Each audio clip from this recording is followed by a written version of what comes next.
काल कोकणामध्ये मुसळधार पाऊस पडत होता. सगळीकडे पावसाचे वातावरण होते. मंडणगड तालुक्यातील पालघर येथील भारजा नदीने धोक्याची पातळी ओलांडली होती. या धोक्याच्या पातळीमध्ये तांबेडकर हे या पाण्यामधून वाहून गेले होते. आता आपल्याबरोबर तांबेडकर आहेत. कालचा जो प्रसंग झालेला आहे त्याबद्दल तुम्ही काय सांगाल? जो तुमचा जीव जाता जाता वाचलेला आहे. माझं जाता जीव वाचलेला आहे. शेवटीच्या फांदीने आणि एक ईश्वराच्या कृपेने खरोखर नवीन जन्म आहे आणि अशा याने वाचला गेलेलो आहे. खूप म्हणजे नवीन जन्म माझा भाग्यवान आहे.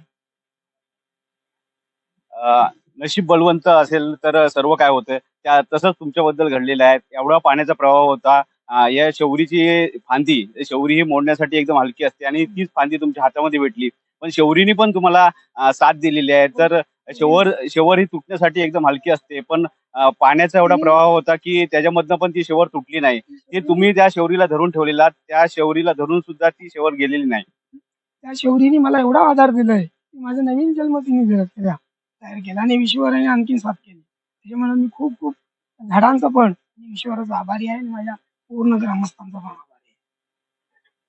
काळ आला होता पण वेळ आली नव्हती असं जे बोललं जातं ते काय खोटं ठरत नाही.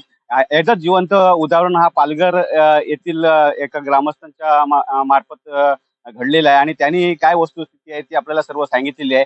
समीर पिंपळकर, कोकण मराठी 24 तास, पालघर, मंडणगड.